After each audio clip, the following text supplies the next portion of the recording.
structure fire at about 3:45 behind Kelly's Saloon, which is located 71 through 73 Main Street.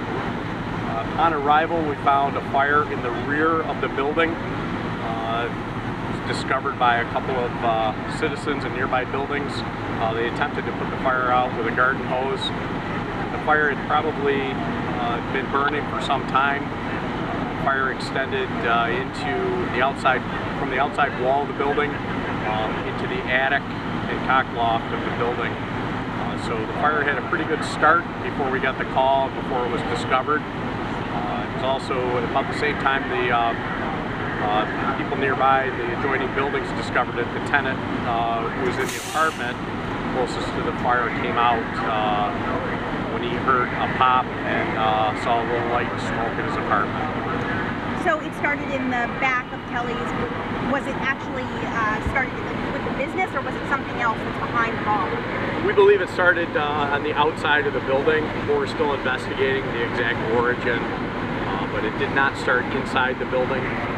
The patrons of the bar were unaware of the fire until after the 911 call.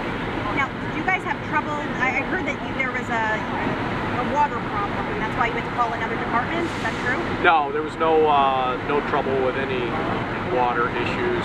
We have some construction going on Main Street, which involves replacing a water line, but that did not come into play on this fire today. Total loss?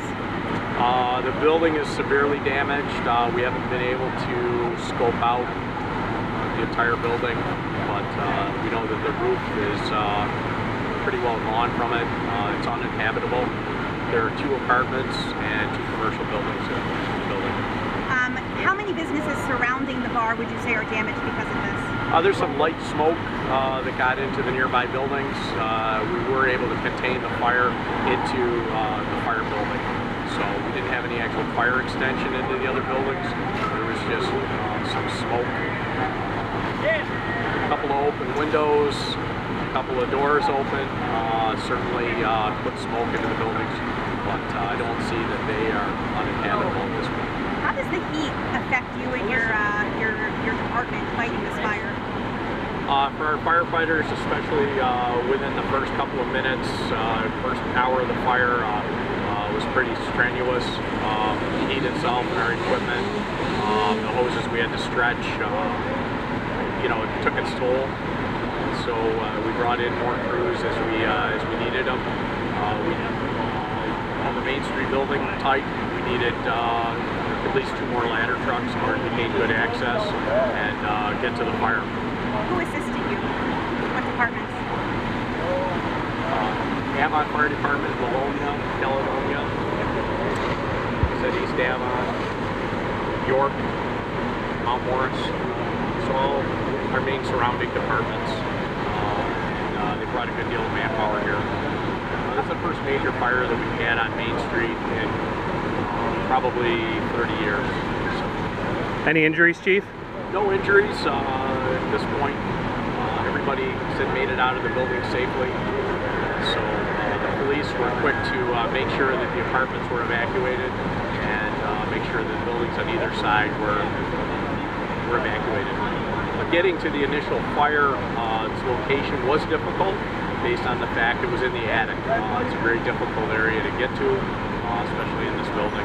So. Does that have to do with the age of the building? I mean, like these old row houses, it's got to be kind of hard to fight fire. For this building, you're talking tinder, dry, framing material. The building is primarily a frame building with a regular asphalt shingle roof.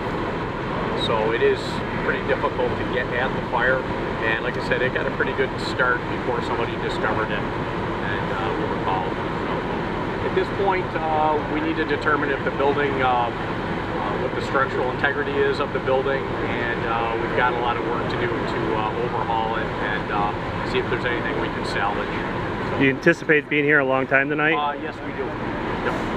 Chief, someone mentioned that there are firewalls between each of these buildings. I apologize if you mentioned this already, but is that playing a role in saving the other businesses on either side? Basically, the buildings on either side of it had brick structure walls, so that definitely helped contain the fire. They're not true firewalls. You can see the building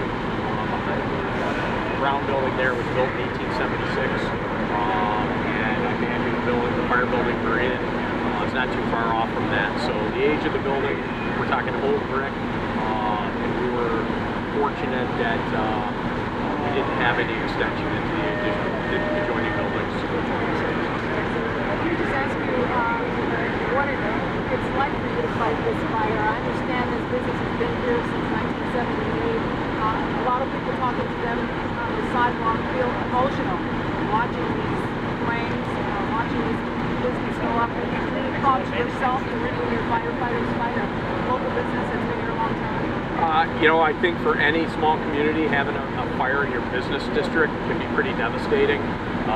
Certainly, I think you know that the building and the occupant is kind of an icon for our area. So it's tough. It's devastating to lose something in your business district, especially on Main Street. And I think every fire chief and every small town never wishes a fire in their business district. But we're fortunate, nobody was injured. The fire didn't extend into the adjoining building. So, but we're going to be here a while and keep coming out. All your firefighters are okay too? Yep, here. Yep. Chief, I apologize.